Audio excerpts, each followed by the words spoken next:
Thank you. I have sort of a general question with specific application. I think I understand that my vibration determines, first of all, what I perceive and therefore my immediate experience. And then over time, if I understand correctly, what you've said brings circumstances which are consistent with that vibration. Perfectly stated. Thank you. My question is, what about people whose lives, whose fate is joined, so then circumstances are going to show up for both of them? Say, two people who are married or two people who are business partners. Only one set of circumstances can show up, and the circumstances are going to be consistent with the vibration, that one of them has, that the other one has, that the dominant influence has. Well, your statement implies that the situation is static and would be viewed exactly the same by each of them. Well, no, I understand.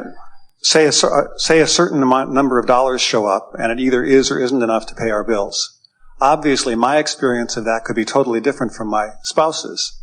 Same circumstances, a different experience. Well, we love the way you're setting this question up because you're making the best argument that we've ever heard for separating the actual in the moment action journey from the emotional journey. Right. In other words, what is what it is, and it's being perceived in whatever way it's being perceived. But the thing that we want to start with is that the action journey is we don't have enough money to pay our bills right now. The emotional journey is one could be pessimistic about it and one could be optimistic. One could be really fearful about it and one could be hopeful. And the difference in that vibration makes the difference between how long this stays as it is and gets worse or stays as it is and gets better. Do you believe that you and your partner are offering your vibration in response to what you're observing? Or could there be something else that is causing you to offer your vibration?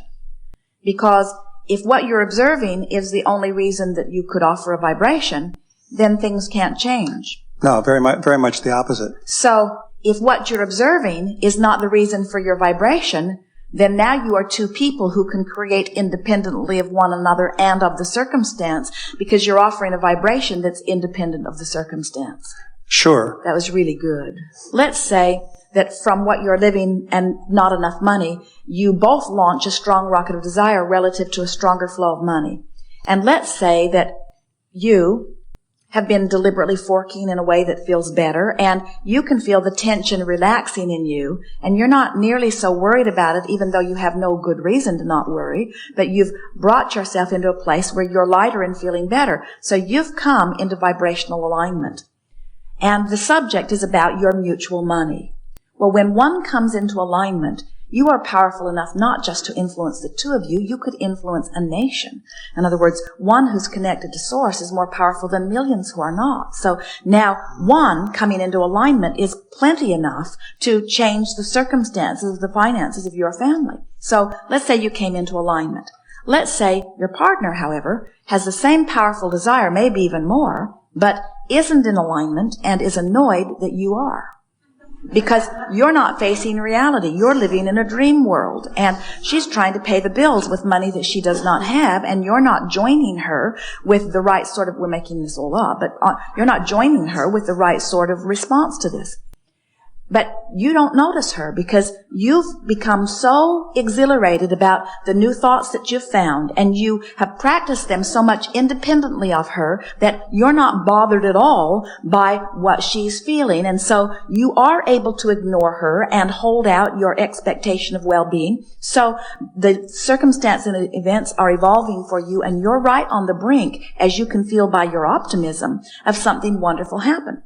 But she is really annoyed by you, and since you live together, it's sort of hard for you not to feel what's going on, and now she's getting harder and harder to ignore because the more you're ignoring her, the more she wants to call you at work and ask you to come and get her, and so to speak. And so now you're beginning to turn your attention away from your sense of where you're going, and she's starting to get to you, and now your concern about her concern has a split in your energy. So now you're not in alignment as you once were, and so now things are not moving as swimmingly as they were, and now you're blaming her and she's blaming you, or what? In other words, that's a common sort of scenario.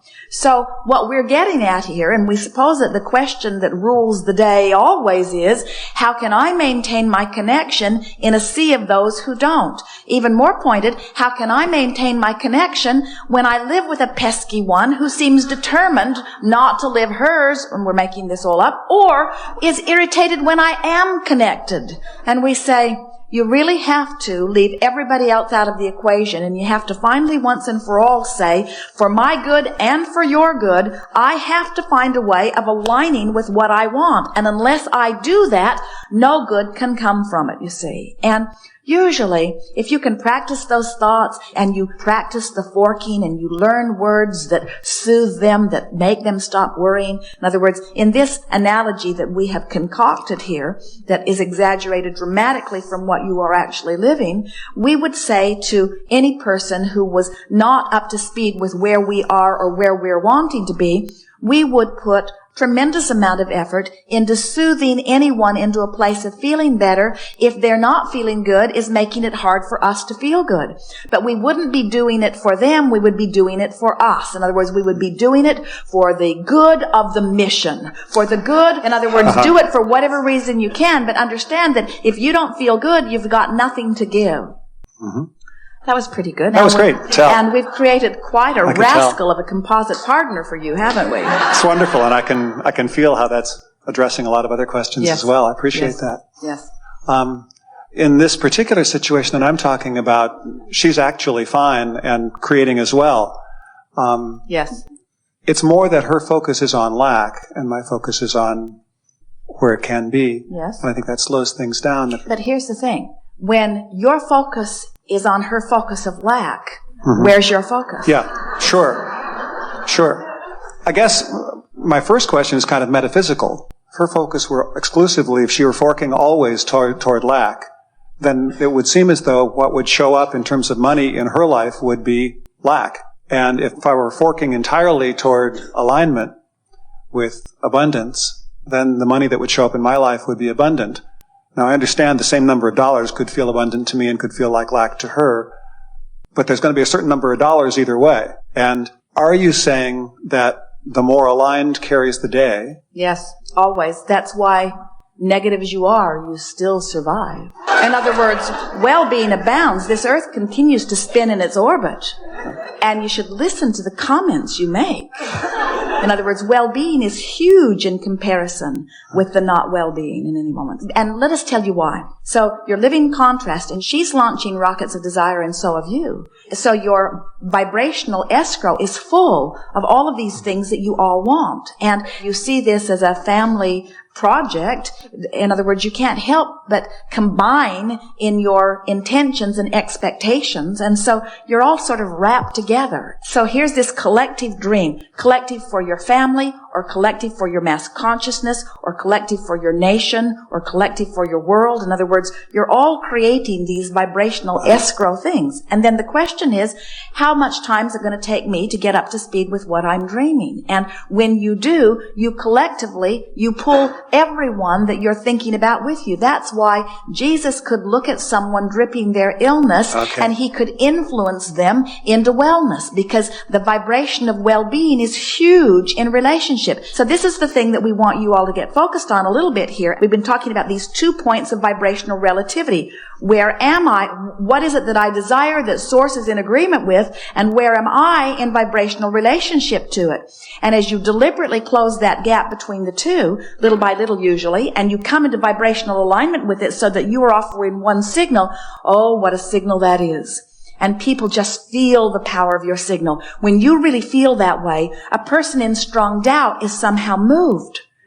Haven't you had the experience where you're standing at the front desk of a hotel or anywhere where someone is going to help you with something, and you're engaged with someone that you can tell either doesn't have a clue or doesn't want to have a clue, so you can feel that everything they're telling you is iffy. Esther placed a luncheon order with someone like that just a little while ago. And she's thinking, our lunch might be there and it might not. Because she could feel the limpness with which he responded to her. She could feel he's not up to speed with lunch. And sometimes you engage someone that you can just feel you're tracking right along. In other words, you just have utter confidence that you are conveying something that they are receiving. In other words, you're locked on. The transmitter and the receiver are locked in. And isn't that a satisfying experience? But when you're transmitting and they're not locked on, you're just whistling into the wind. In other words, and it's not satisfying at all. When you get locked onto your signal, when you're locked on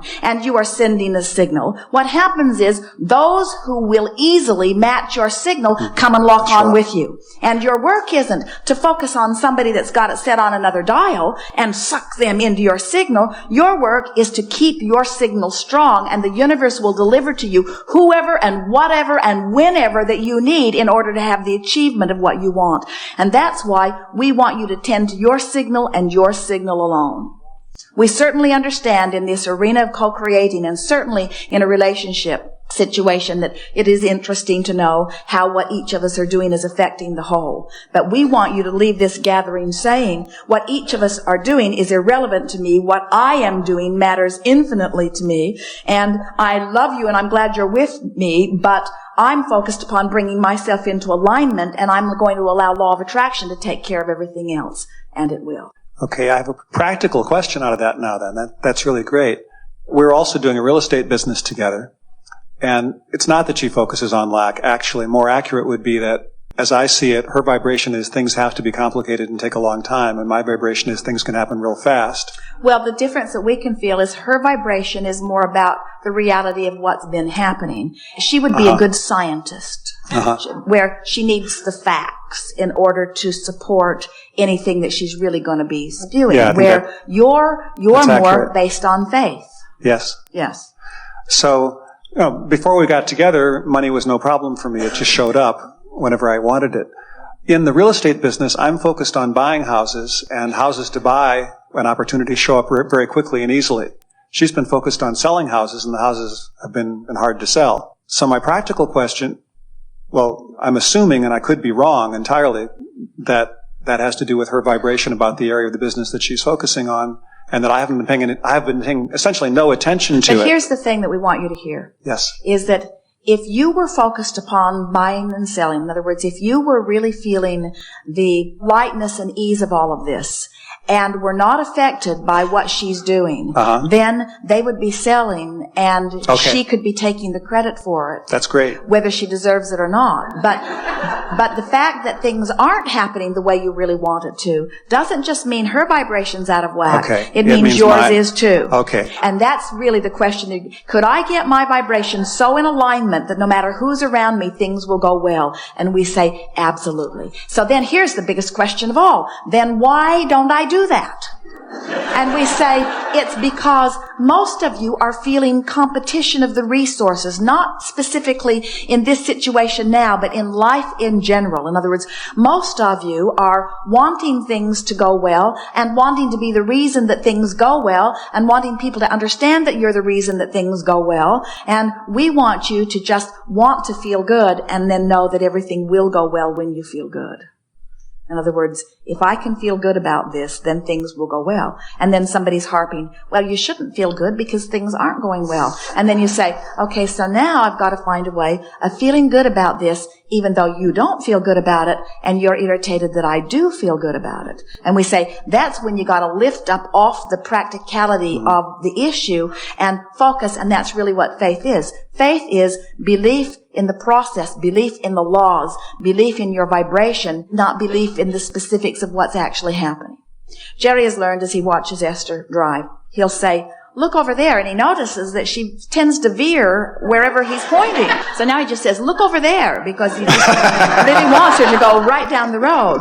And Esther laughs about it because she doesn't mean it. In other words, he says, oh, did you see the sunset? And off they go toward the sunset. Oh, did you see that goat? Off they go toward the goat. And it's a little frightening with the monster bus. And now Esther does it just to tease him. But the thing that we're wanting you to realize is that you go wherever you are looking. You always go wherever you're looking. You really cannot have a habit of thought that feels like this and go over there. You've got to change the habit of thought, you see. We agree. It's not the easiest thing to maintain positive expectation when you're next to somebody that's beating a negative drum. And that's why we say you've got to lovingly leave their drum beating out of the equation.